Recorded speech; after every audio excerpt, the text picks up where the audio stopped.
اعوذ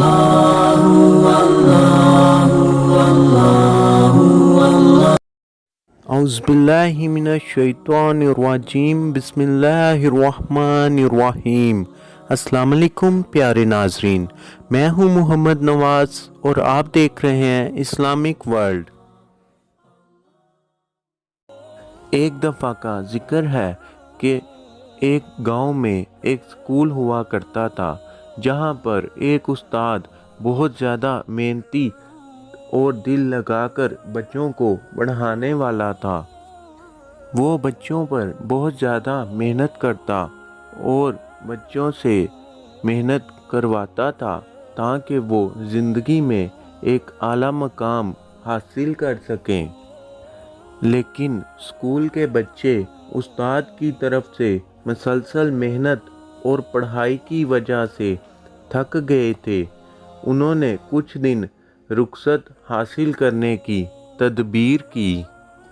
ایک دن سب طالب علموں نے بیٹھ کر پروگرام بنایا کہ جب استاد صاحب کلاس میں آئیں تو سلام لیتے وقت باری باری یہ کہیں کہ استاد جی اللہ خیر کرے، آپ کا چہرہ زرد محسوس ہو رہا ہے اور آپ ہمیں بیمار لگ رہے ہیں۔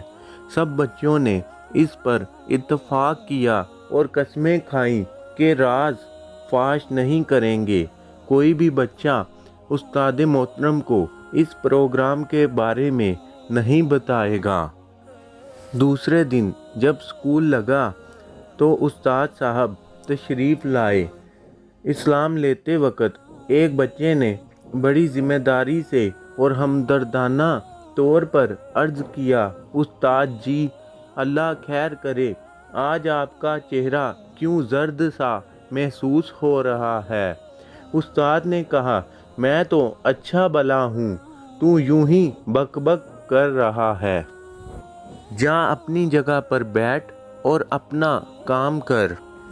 اسی طرح دوسرے طالب علموں نے سلام عرض کرتے ہوئے کہا، استاد جی برا نہ مانیں تو ایک بات کہیں۔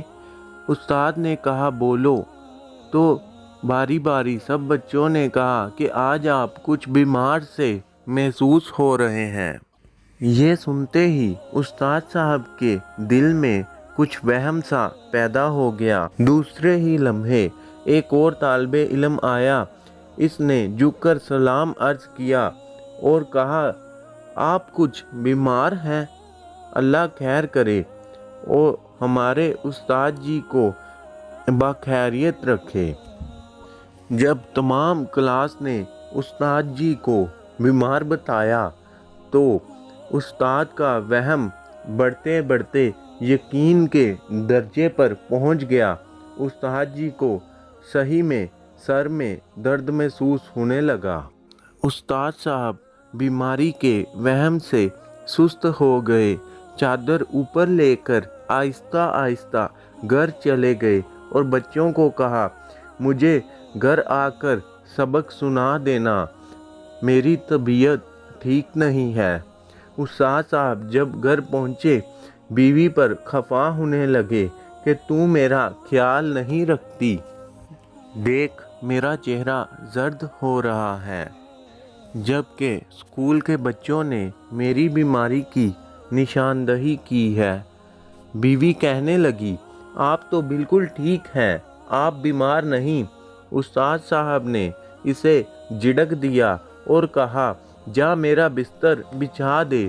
استاد صاحب بستر پر لیٹے۔ اتنے میں ان کے شاگرد بھی ان کے گھر آن پہنچے اور چارپائی کے ارد گرد کھڑے ہو کر اونچا اونچا سبق پڑھنے لگے۔ سبق کی آواز اتنی اونچی تھی کہ بچوں نے سارا گھر سر پر اٹھا لیا۔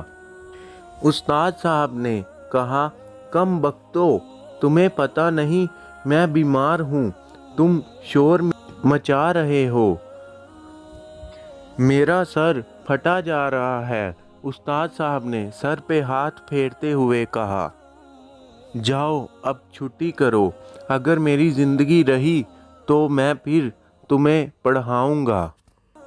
تمام بچے